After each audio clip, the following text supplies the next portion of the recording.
Okay, welcome back guys. So this is the final question in the October-November 2023 paper 21.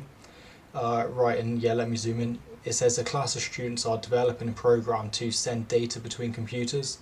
Many computers are connected together to form a wired network, and serial ports are used to connect one computer to another. Okay, each computer has a kind of unique 3-digit ID. It also has 3 ports, each identified by an integer value, and is connected to between 1 and 3 other computers.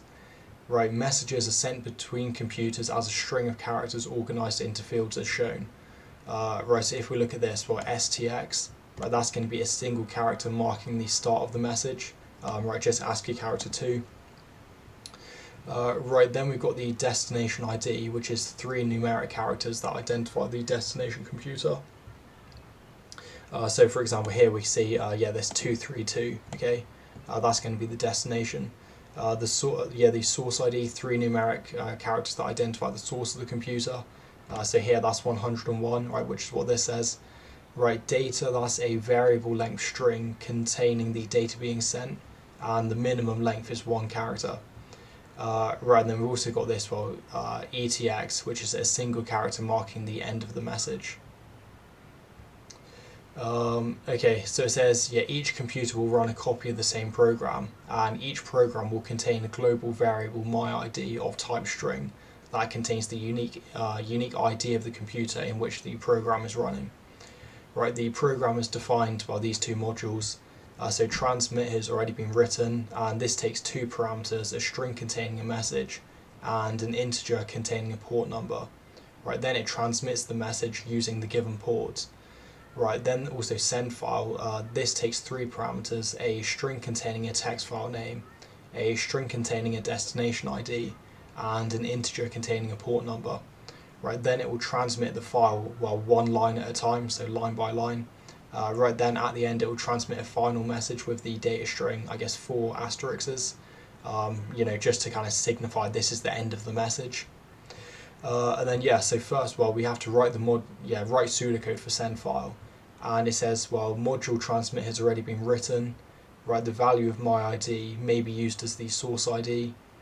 The file specified contains no blank lines, and the file does not contain the line 4 asterisks. Okay, so let's just go ahead and start writing this. Alright, so first then let's just declare the procedure header. So if we go procedure, right, this will be SendFile. And then I think the first parameter, if we see here, it tells us, right, the first one is going to be the file name. Right, then there's another string, destination ID. Okay, right, they're both going to be strings. And then the next one is just going to be the port number, right, which will be an integer. Now, the thing that I was a bit confused about, I thought that, they would add the STX, right, so the kind of start character, and then also the ETX in this transmit procedure. But in the mark scheme, they actually do it here in this SendFile, which is kind of strange. Because, you would think, if they're always using this transmit to actually send a message, then it makes sense. If you're always using this, then that's where you'd add the STX. And ETX. But I guess for some reason they do it here in the SendFile. So I mean we could actually just kind of use CHR2 every single time we want to add this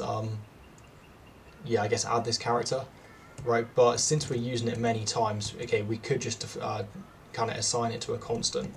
So let's say STX, and that is just going to be CHR2.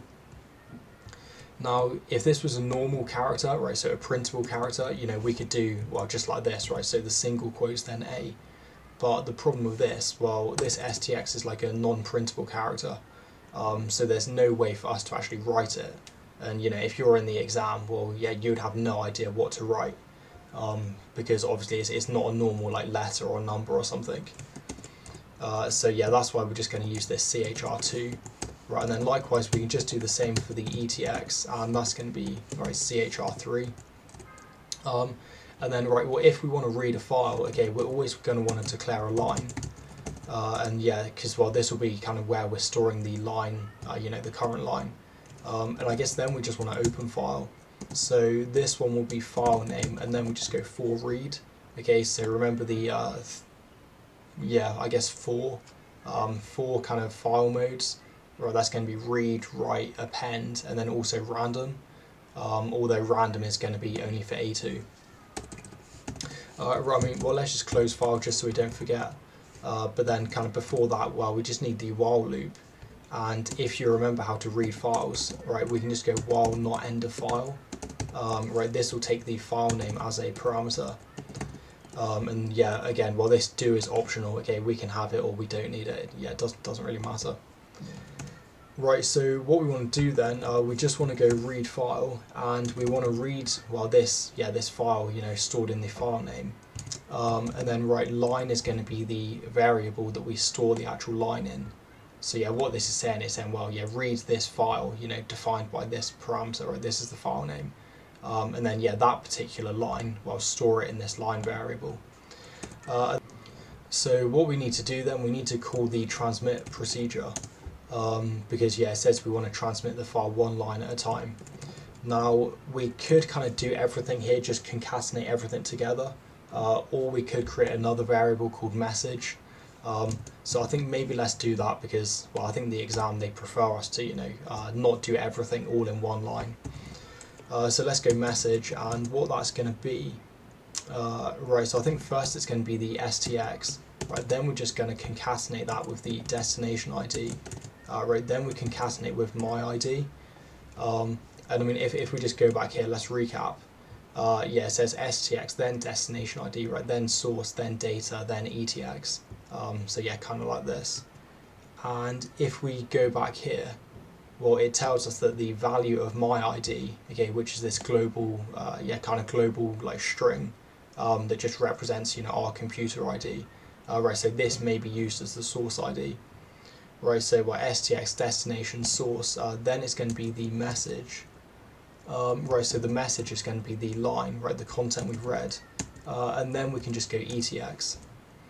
Okay, and then we're just gonna, right, we're gonna transmit the message, and then yeah, the port number is just going to be this one, right, this parameter. I guess yeah, then we can close, and then if we remember here, it says, yeah, we want to transmit a final message, right, with this data. So I mean, let's just copy this. In fact, well, we can copy both of these actually.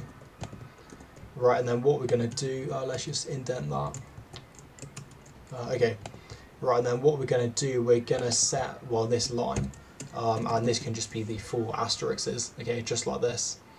So let's test if this works, right? I mean, yeah, probably there's a mistake, but yeah, I mean, let's just have a look.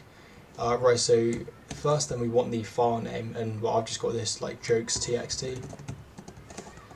Okay, the second one, destination ID, well, let's use what they did, 232, and then the port number, I mean, let's just say like, yeah, 9999, and let's see if this works.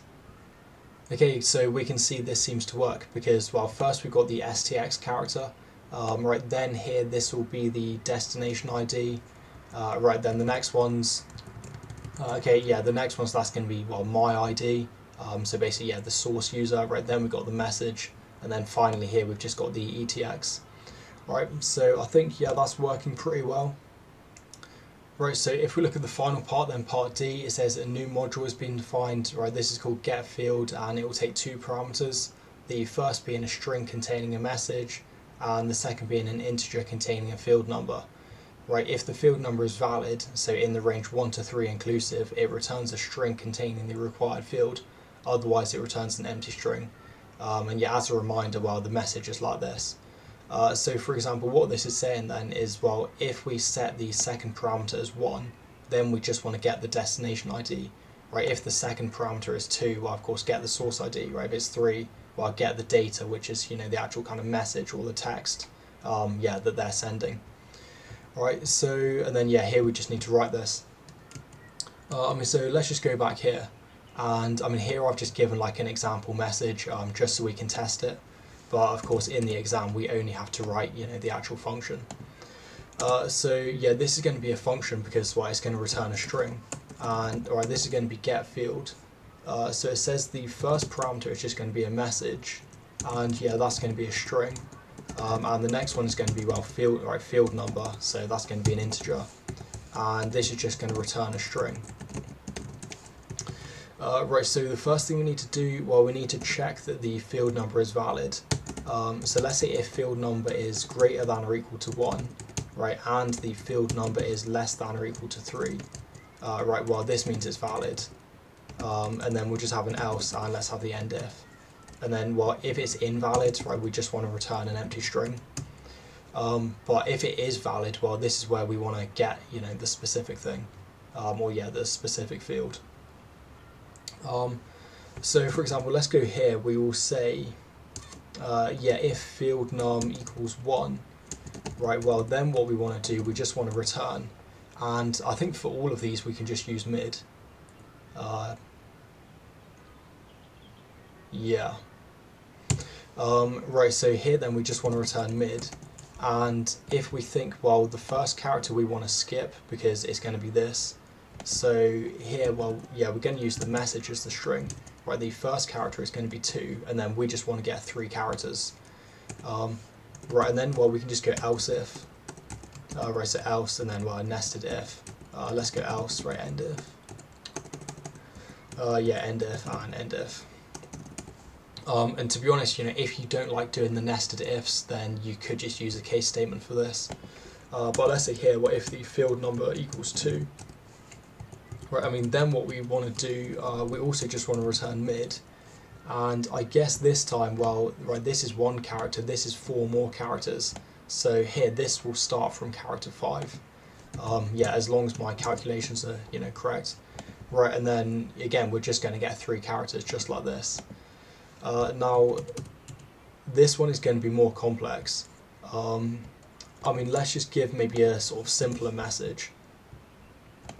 Right, so let's say here we're going to return, this will be mid. Now again, it's going to be the message. If we think about this, well, right here, these are going to be 6 characters, this is 7. So the message will actually start from character 8. And then in order to actually get how many characters, I mean, basically we're going to need the length of the string, kind of minus... minus 7, and then I guess maybe minus this, or yeah, maybe minus 8 or 9. So basically, I mean, well, let's just think of this. So this here, right, this is 1, right, this is going to be 4, that's going to be 7, and then, right, that's going to be 8, and then, well, here we've also got, the 3 kind of characters we're sending. So in this case, well, the total message is going to be 11, and we want to get from we want to get from characters 8 to 10 basically, right? Because, well, we don't want this 11th character. So what we can do is, well, I guess we would do the length, right? Then it would be minus 8. Yeah, and then minus 1. So let's see if that works. So we get the length of message, and yeah, let's try and calculate this again. Okay, because if the total thing is 11, right, then yeah, we want to start on the 8th character, and then we just want to get 3 characters. Yeah, I mean, so I think this should work. Right, so this is, I mean, well, basically minus 8, but then we also want to, so I think just minus 8, right, because, well, we have 7 characters here, and then, yeah, also this one. Alright, so, I mean, yeah, let's just see if this works. So let's copy this. And right here we'll just get field 1, field 2, and then field 3. And yeah, okay, so this seems to work. Now, if we have, a longer message, like, yeah, hello, how are you? I mean, hopefully this should get all of it. And yeah, alright guys, so I think this is working. Now, it's maybe a little bit of a tricky question, this one, but I mean, yeah, hopefully it makes sense. And if there's any questions, well, as always, ask in the comments or ask in the ask in the Discord group, and hope to see you again in the next video.